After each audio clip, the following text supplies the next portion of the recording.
We're Doing good. Hi, good. Ricky. How are you?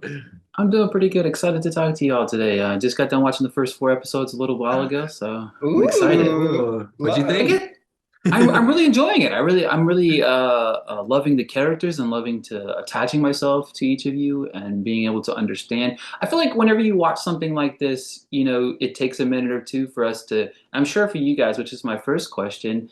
And Taofeek, I'll ask you first. What is it like, kind of adapting to that every day, that camera kind of being in your face? And maybe being worried about doing something that maybe you didn't want to, or maybe you don't want to be vulnerable in that position. Well, throughout the entire experience, especially with the camera being there, I didn't filter myself. It was just more of like, this is who I am as a person. You're gonna get me for who I am. Although, yes, I did have moments, that were very tough, like, and just being able to go, hey, like, and that's the thing. Like, I think the crew was also very respectful and like very thoughtful. They knew me just as much as I knew myself, which was kind of weird. And I think that mutual respect and understanding just like was felt throughout the entire moment. And I mean, early on, obviously, it takes time to like adapt to a camera being in front of you, but it becomes you know, it turns to at some point it's like, oh, the camera is just there, like it's just just like I don't know. And also, I felt like I felt very strongly about my intention and who I am as a person and what I was doing. That I was more than happy to share it, and also like and then also knowing the story also about the other all the other cast members, just like I'm like, oh, I can't wait to share the same platform and all these amazing people. But yeah, that's how I felt throughout the entire experience. Yeah, Fernando, to you, it's kind of getting comfortable within yourself a little bit. We're seeing growth in each of these characters, and have you guys watched it back yet? We only watched the first four First four episodes. episode, one Okay, time. so you Yeah. watched it. So just as much as you What's did. it? What's it like watching it back now? Yeah, Fernando, to you, it's kind of getting comfortable within yourself a little bit. We're seeing growth in each of these characters, and have you guys watched it back yet? We only watched the first four First four episodes. episodes. Okay, so One you watched it. time. Yeah. Okay, So just what's as much it? as you did. What's it like watching it back now? Wow. Honestly, it feels amazing. It feels so beautiful to be able to have these like moments of the past year like shown so beautifully on screen as well. Like it was just shot so amazingly, but also to be able to relive some really important moments that might have been overlooked when you were doing it. I feel like for me, watching myself on screen, I almost have to like pinch myself because I'm like, is that me? Like, or is that just like my imagination, or is it just like what I've been dreaming about my whole entire life? Yes, it is. But so, what was the question again? just the no, it's perfect. That was perfect answer. Because that's how I felt when I saw the show. My mind just went blank. I was just like so enthralled by not just my storyline, but everyone else's. So after I finished watching the first four episodes, I was like, whoa, like what did I just see? Like again. Yeah. Like, And it's so funny. We're all in the same room with each other, like watching this. But I was just like, and I looked over at Penn. I'm like, I want to know more about you. Like, I'm just like, wait, what? Just like you did that. You did like, that. But yeah, but yeah. Exactly. Yvonne, to you. So the one episode kind of highlights with you throwing that party, right?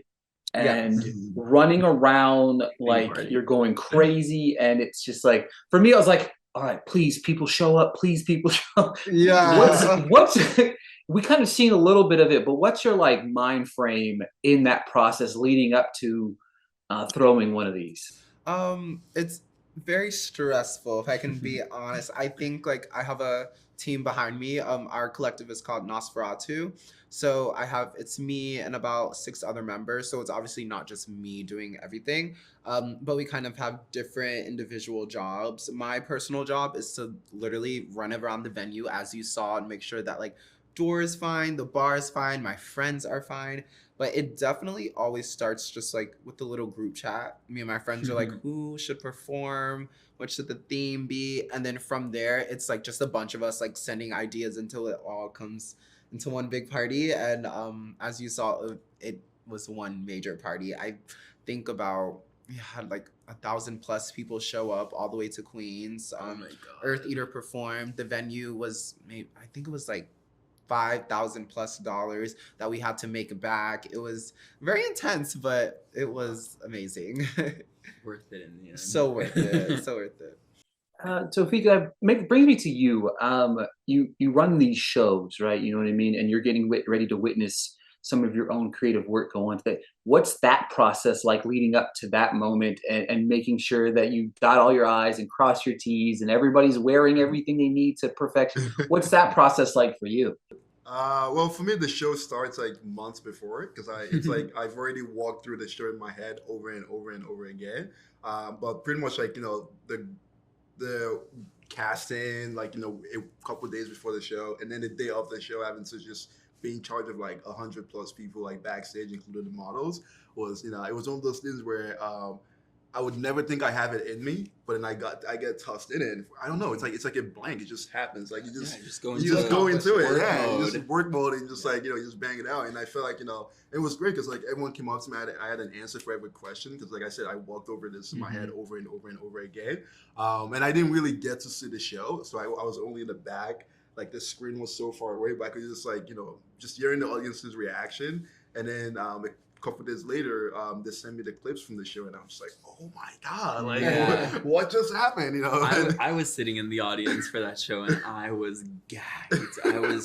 I left there, and I had to like sit by myself for a second and just like reflect because it was really beautiful. It was just like a moment. Yeah. It was just, but the thing actually, I don't think it was captured. I'm not sure it was captured, but. The second half of the show was dedicated to my mom, and there was this little situation of like she got stuck in traffic and couldn't make it, and she was like literally going, "Hey, I'm like 20 minutes away, but I'm stuck in traffic, and the door is already shut." And I was just in the back, just freaking out, going, "Oh my god, like what? I don't think we should even do the show anymore. My mom is not here." Like you know, but that moment personally for me, so like, you know, stood out. I'm not sure if that was captured, but I'm sure they have like footage of that somewhere. But yeah, that was. That's how I felt. Fernando, what's it like? Is it still a surreal experience whenever you see some of your modeling stuff, whether it's captured in magazines, billboard, whatever? Is that still a surreal experience for you? It's like honestly feels like these moments that I never thought were gonna be possible. Like I never thought that I was gonna be a model. I grew up with the modeling world because of my dad, like who was an agent for most of his like career, like his life for 30 years. And so I grew up on the other side. Like I grew up listening in on his meetings. Like was like 5 or 6, like sitting on his floor, just like with my coloring book, and he'd be like having meetings on Zoom, or not Zoom, Skype at the time. And so I would be like just listening in or like watching America's Next Top Model and stuff like that, and just imagining what I would do if it were me. Little did I know that that was my practice. Like that was like me studying for what has become my livelihood. And so every time that I see myself, I just bought a magazine yesterday. It's like, I've only been working really for about a year now, like really officially like working for a year. And so it's things in fashion, like they take like 6 months. You shoot something now, it comes out next year in March, you know? And so no, sometimes it doesn't even come out. Exactly. So to be able to see something in print or on a billboard, or when people send me videos of like my campaign at Sephora, you know, I'm like, oh my God, this feels like a dream. I have to like pinch myself. Ebon, to you, I want to know the dream party scenario, the who, the what, the where. Ooh. Give it to me. I want to know that too. Okay. Well, I think for starters, I would obviously have to have the cast of the Come Up. They are guest list, VIP, hosting, like everything. DJing, of course. Everyone in the cast is so talented, so everyone could do everything. Obviously, I want my family there, and honestly, one celebrity guest, just because I want us to be the celebrities. It would probably have to be Drake. Someone that makes a rave? Someone that not at a rave though. See, if it was my dream party, it would have to be like glam, glamorous balls. But Drake, just because, you know, the girls can have someone to drool over. Yeah, I think that would be perfect. I feel like he would be down. Yeah, he would be so down. A lot of glitter, a lot of lights. It would be perfect. I was thinking you were gonna say someone like I don't know, like I'm having a drink moment right now. My boyfriend's really like into Beyonce. I don't know. Beyonce. She's cool too. The shade. Wow.